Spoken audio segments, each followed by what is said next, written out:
नमस्ते किसान दोस्तों। मैं अभिषेक नरूती हूँ।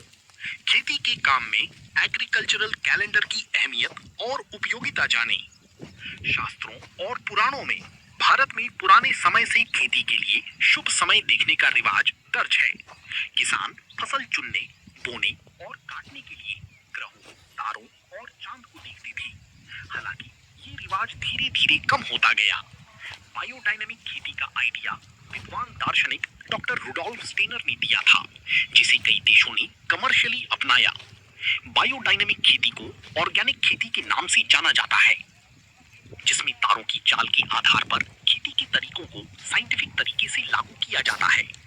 इस खेती में आसमानी या तारे की एनर्जी पौधे के हिस्सों जैसी पत्ती, फल, बीज और जड़ों पर असर डालती है, जिससे अच्छी क्वालिटी की पैदावार होती है। इन तारों की चाल के आधार पर हर साल एक एग्रीकल्चरल कैलेंडर तैयार किया जाता है और इन मानों के हिसाब से खेती फायदेमंद होती है। ये एक साइंटिफिक फैक्ट है कि चांद धरती से पानी खींचता है। पौधों की कोशिकाओं में हमेशा पानी होता है, इसलिए चांद की चाल का असर नेचुरली पौधों पर पड़ता है।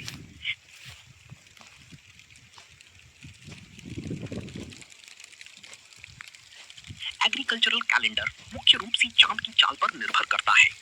चांद की अलग अलग फेज अंधेरे से लेकर रोशनी तक होती है। शुरुआत में चांद सूरज और धरती के बीच होता है, धरती की सतह की ओर। लगभग 7 दिनों में चांद अपनी पिच की पॉइंट पर पहुंचता है, जिसका आधा हिस्सा रोशन होता है। अगले 7 दिनों में चांद अपनी बाहरी पॉइंट पर पहुंचता है, पूरी तरह रोशन, जिसे पूर्णिमा कहते हैं। दूसरा फेज शुक्ल पक्ष। इस फेज में चांद अपनी असली जगह पर आ जाता है और अगले 7 दिनों तक चांद का आधा हिस्सा सूरज की ओर रहता है, जबकि बाकी आधा हिस्सा अंधेरे में रहता है। आखिरी 7 दिनों में चांद सूरज और धरती के बीच पहुंच जाता है, जिससे अंधेरा हो जाता है। इसे अमावस्या कहते हैं। इन फेज के पीछे एक बड़ा साइंटिफिक नजरिया है।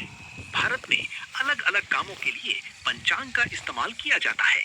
भारतीय पंचांग तारीख के हिसाब से शुभ, शुभ और अशुभ जैसे संभावित नतीजों की जानकारी देता है। इसी तरह भारत में खेती बाड़ी के अलग अलग काम करने के लिए शुभ और अशुभ तारीखों, घड़ियों और प्रैक्टिकल तरीकों का इस्तेमाल किया जाता है।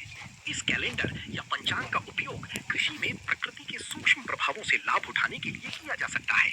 आधुनिक समय में कृषि वैज्ञानिकों ने कृषि पंचांग के महत्व पर प्रकाश डाला है। कृषि में पंचांग का महत्व।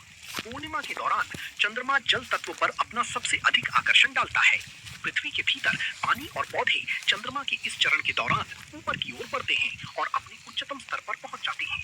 चंद्रमा का ये प्रभाव वायुमंडल को ऊपर उठाता है, इसलिए पूर्णिमा से 48 घंटे पहले बीज बोने से अंकुरण होता है और पौधे स्वस्थ रहते हैं। पूर्णिमा के दौरान उच्च आर्द्रता के कारण कवक और अन्य सूक्ष्म जीव अधिक प्रचलित होते हैं, इसलिए इस दौरान कटाई नहीं करनी चाहिए। अमावस्या के दौरान आर्द्रता कम होती है, इसलिए इस समय कटाई